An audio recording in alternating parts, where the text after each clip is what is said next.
Welcome to the Touch MBA Admissions Podcast. Do you need help figuring out which schools to apply to or how to get into the world's top MBA programs? Hey, you're not alone. Join thousands of others on this podcast and on our site, touchmba.com, as they seek the admissions edge. And now, here's your host, Darren Joe. What's up, guys? It's Darren. Welcome back to the Touch MBA podcast. You know, this month I attended an MBA tour in Ho Chi Minh. I always make a point to go to the MBA fairs whenever they're in town because, it's just interesting for me to see what schools are doing, what questions candidates have. And I'm just really excited anytime any of these great schools visits my hometown.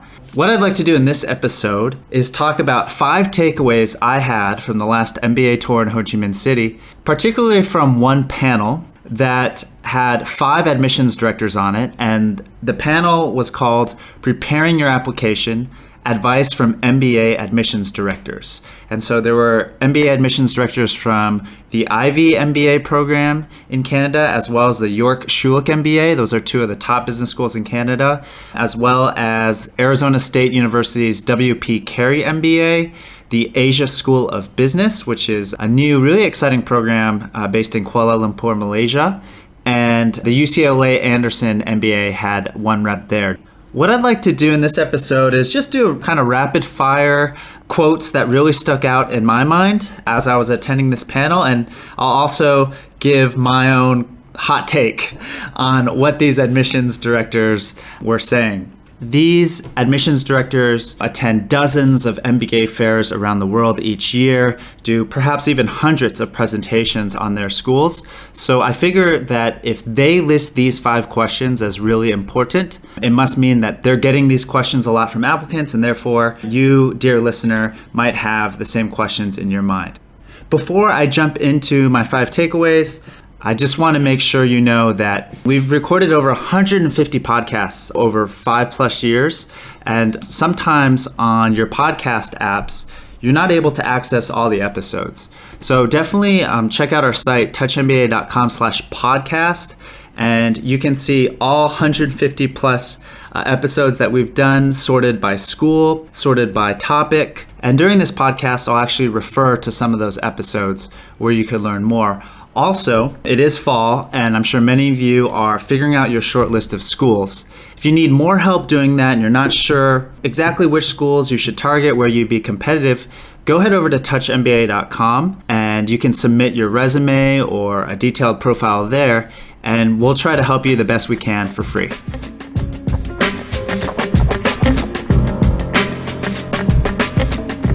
Here we go. All right, the first question was, why should you get an MBA?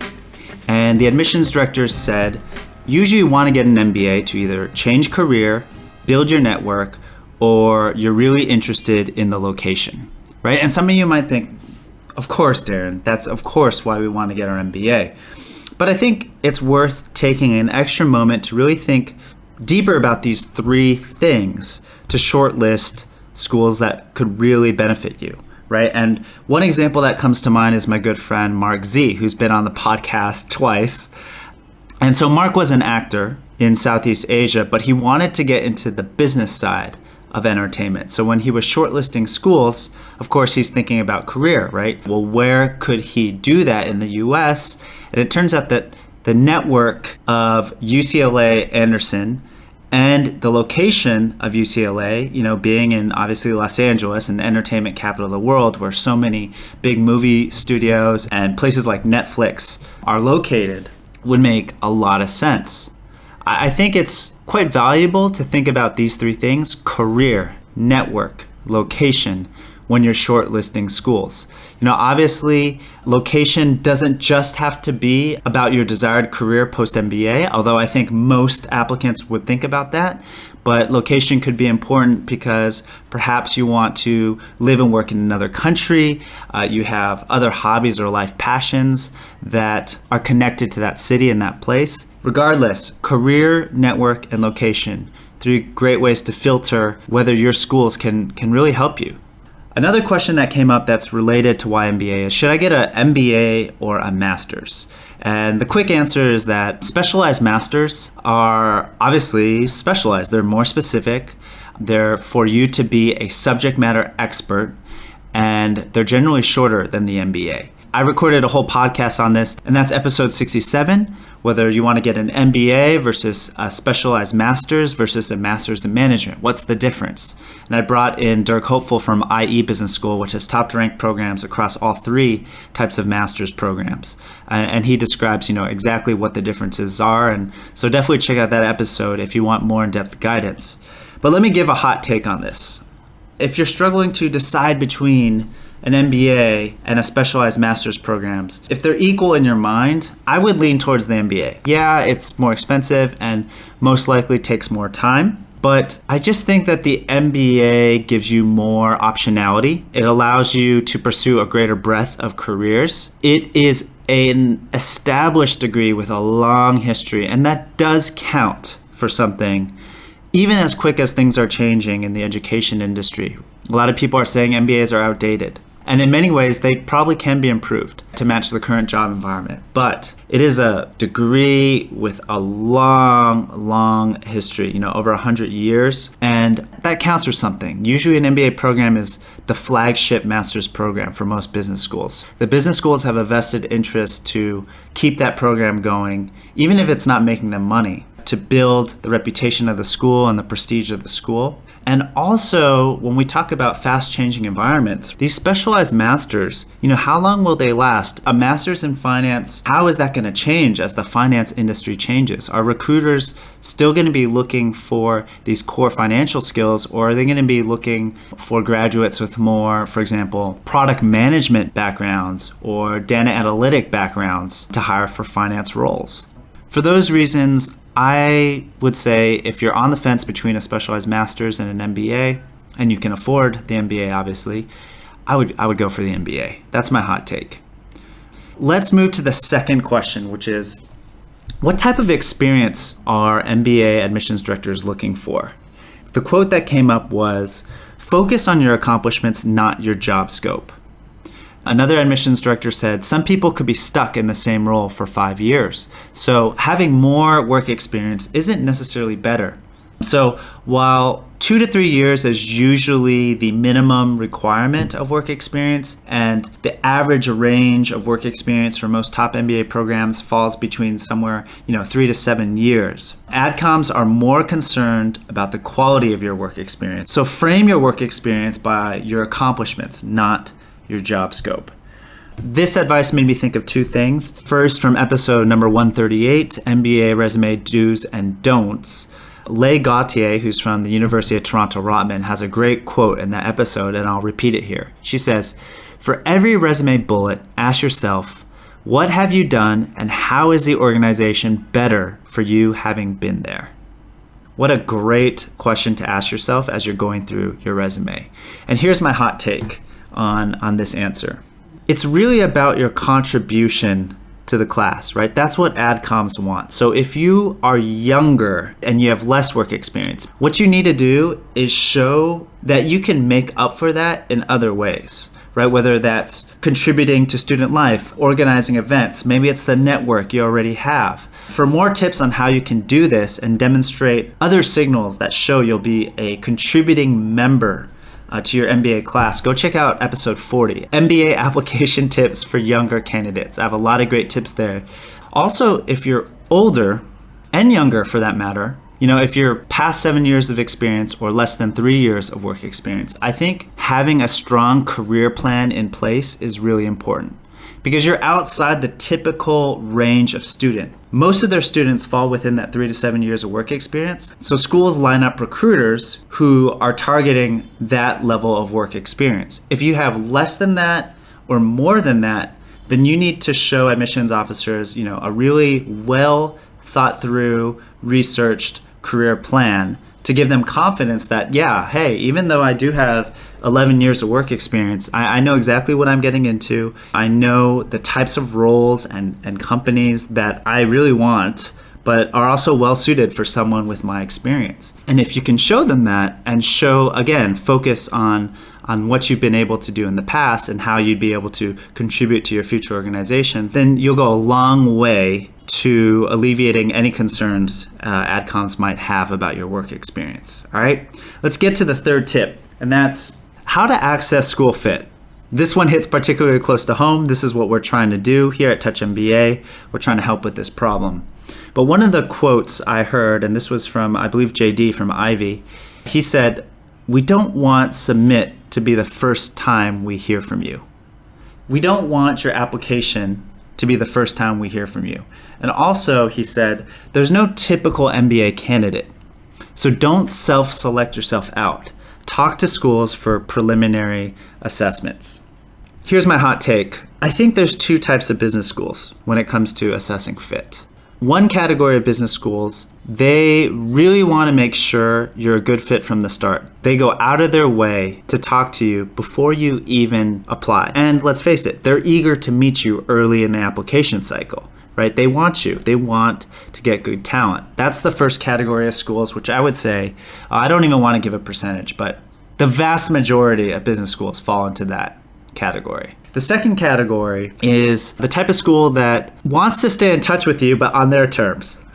Let's put it that way. So they don't want your resume. They don't want to get all your fit questions, but they do want you on their email list so they can, alert you to when they're in your town or send you application tips. It's more of a one-way relationship. Let's put it this way. And obviously that's the most popular schools that fall into that box. Yeah, because frankly, they get thousands, if not tens of thousands of applications every year. And yeah, they don't have a problem filling seats. And even if they did, they wouldn't be able to talk to everyone individually. There's just too much volume. What we've done at Touch MBA, we've put together a list. So if you go to touchmba.com/schools, these are 15 of the top 100 ranked programs in the world who are willing to give these preliminary assessments. So I hope some of you take advantage of that. It takes away a lot of uncertainty from the process.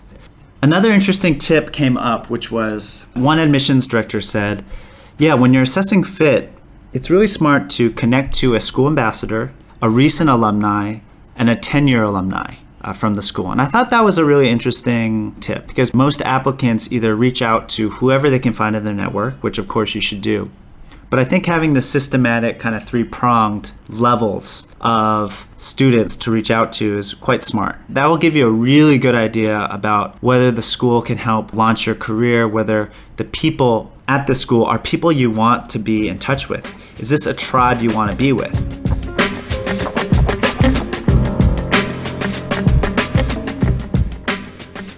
Let's move to the fourth takeaway. This was a question about essays.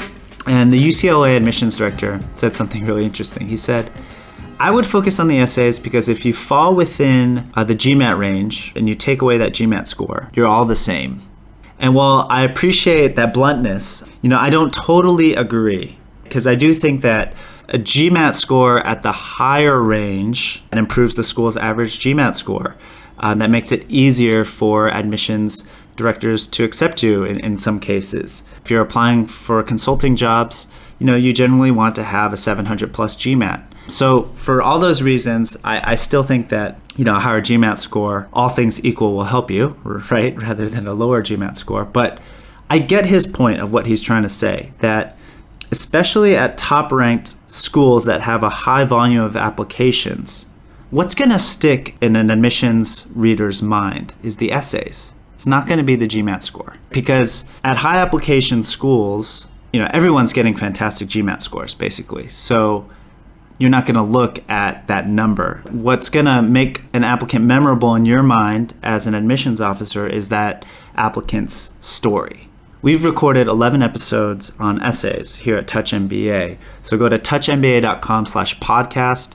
Click on categories on the right sidebar, go down to under grade applications, and then you can see, all the episodes we've done on essays. But let me just do a quick summary here. Your goal with your essays is not to show you're the best. It's to be interesting and to be memorable. And you want to leave the admissions officer with a hunger to learn more about you, right? Because the whole point of that application is to get to that interview. There are a couple other tips were given under essays. One of them was a lot of applicants don't answer the essay questions. So one of the tips given was give your essay to a friend or a colleague, take the question off the page, have them read the essay, and then ask your friend, what do you think the essay question was? That's a good tip. And along the same lines, another piece of advice was be yourself, be authentic, be yourself in your essays. But I think you could apply the same technique with your essays. So why not ask your colleague who's already reading 5 of your MBA essays, do these sound like me? You know me, you know my personality. Does it sound like me? Does it sound like Darren? So I think those are 2 good questions to ask when you're editing your essays. Another tip that was shared during the panel was customize your application for each institution. Do a spell check. In other words, some schools are receiving applications that aren't for them. So maybe, for example, someone's applying to Arizona State University, but the essays mention UCLA Anderson. Guys, all right, I'm scratching my head right now because every year I go to these MBA tours and I hear this tip. Guys, girls, audience, Touch MBA family, we gotta stop this, all right? This is so ridiculous. If you're applying to different schools, make sure you're customizing each application to that school. Do not cut and paste essays. Even if you do cut and paste, do a damn spell check. All right, sorry. I really hate to lecture during these podcasts, but that's one point I am going to lecture you on. Just do a spell check. All right, let's move to the final question, which was about interviews. And one great quote from the panel was, your essay and application is like a trailer, but your interview is the movie. And I really like that metaphor because I think for many schools, the interview is becoming the most important part of the application process. Here's some tips that came up. Know whether your interviewer, whether it's going to be a blind or not blind interview. So, for example, UCLA Anderson has second-year MBA students do the interviews, and they do what's called a blind interview, which means they only have your resume. So it's important to know who's interviewing you, whether it's a student, an admissions director, an alumni, a career services director, and have some empathy, right? Jump in their shoes and think, what are they looking for from this interview process? John from UCLA, Anderson, he shared that these interviews are mostly about aligning with the culture. They just want to make sure you fit with the culture of the school. So how do they do this? They really want to know your story. So the 3 basic questions: why an MBA, why now, why this school? You need to have personal examples for those 3 questions in your interviews. And I've mentioned this on other episodes, but if someone can give the exact same answer for those questions as you can, it's probably not a personal example. So let's take UCLA Anderson. Well, why do you want to go to UCLA Anderson? And if you answer, oh, it's because I want to get into entertainment, that's probably not your best answer. It's an obvious answer, and it's an answer I'm sure many applicants have, but how can you take that a level deeper and make that personal to you? But let's take my friend Mark, for example, right? He has this whole story about that. You know, having acted in Singapore and acted in TV shows and been a part of some award-winning shows and so forth. Why? What was that turning point where he realized he wanted to be on the business side? You know, he wanted to be behind the camera. And I'm sure he had reasons for wanting to be behind the camera. Maybe that was increasing Asian American representation, you know, in Hollywood or whatever it was. I'm putting words in his mouth. But that's a personal story that no one else can tell. Do you see the difference? Even though fundamentally he's saying, I want to go to UCLA for entertainment, he's doing it in a personal way. And that's what you need to do in that interview, and hopefully in your essays as well. Another tip that was given was be sure to highlight obstacles as well when things didn't go well or when you had problems. The admissions directors mentioned that she said, I want to know the challenges you face and the problems you've overcome. While many applicants' first instinct is to say all the good stuff during the interview, brag, if you will, I think a key way to form a connection with someone interviewing you is to also be vulnerable, right? And to show these problems and these obstacles you overcome. It's much more affecting. It's much more bonding when you mention those things to friends or colleagues or to your interviewer, right? So that's a good tip.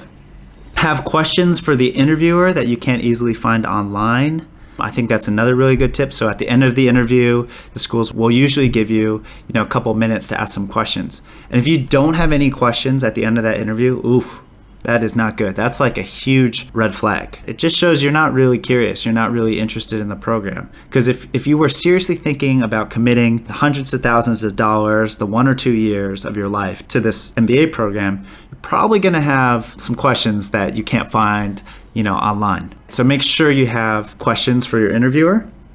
And the last tip with interviews is, I'm paraphrasing this in my own language, but admissions officers, when you come to the interview and they interview you, they're going to be thinking in the back of their mind, he or she is going to be like this in front of employers as well. So you want to be professional, punctual, dress sharp, so they won't have any doubts about putting you in front of their top recruiters. Yeah, we've done 14 episodes on the podcast about interviews, but I think one place to start is episode 99. That's preparing for MBA interviews with Vince Ricci from Vince Prep. And Vince has some of the most, popular MBA admissions videos on YouTube. I highly recommend his channel as well. He's got a lot of great tips. That's Vince Prep, if you want to check that out. But yeah, in our podcast, I think we go through a lot of great tips there for how you can prepare for your interviews. So yeah, those are my 5 takeaways, my 5 rants on the last MBA Tour event in Ho Chi Minh. I hope that you found some of these tips helpful, and if not, that you'll go to our past podcasts and get more in-depth answers to some of these common problems and questions that you might have about the application process. And we'll see you next week.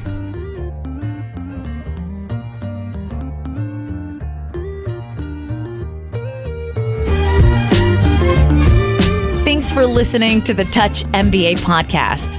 Don't be shy.